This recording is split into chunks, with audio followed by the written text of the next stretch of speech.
अनुराग साहित्य संगोष्ठी एक साहित्य एवं कवितामूलक ट्रस्ट यार आज सप्तम वर्षर वार्षिक उत्सव होता। एथिरे ओडिशार बहु विशिष्ट कवि साहित्यिक समाजसेवी माने उपस्थित थिले। सेमाने तांकर रसमय कविता सब उपस्थापन करथिले।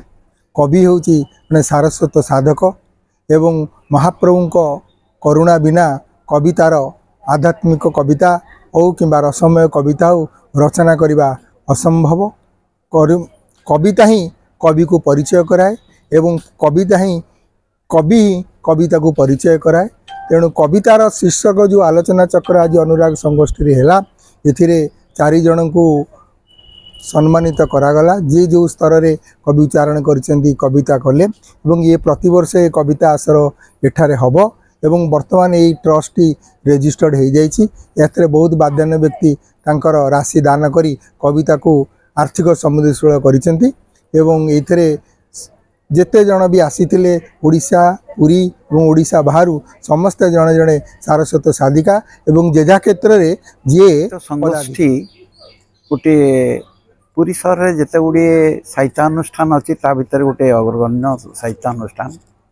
यार जे सभापति अच्छा विजयलक्ष्मी दास मिश्र से मु जो स्कूल थी से स्कूल से शिक्षयित्री थे।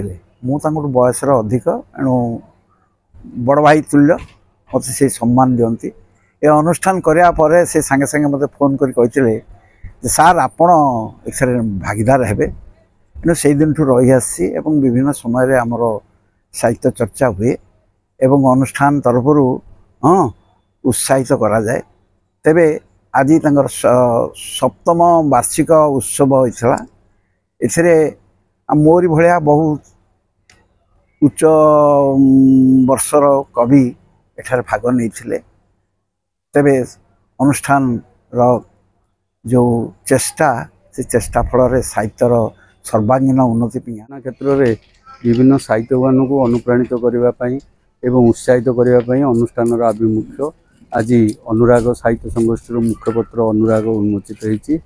सहित व्यवधान व्यथा विभाजन व्यथा सुभाष चंद्र मिश्र पुस्तकटी उन्मोचित होती। कार्यक्रम आमर सप्तम वार्षिक उत्सव आम मैंने कार्यक्रम को आगे नहीं।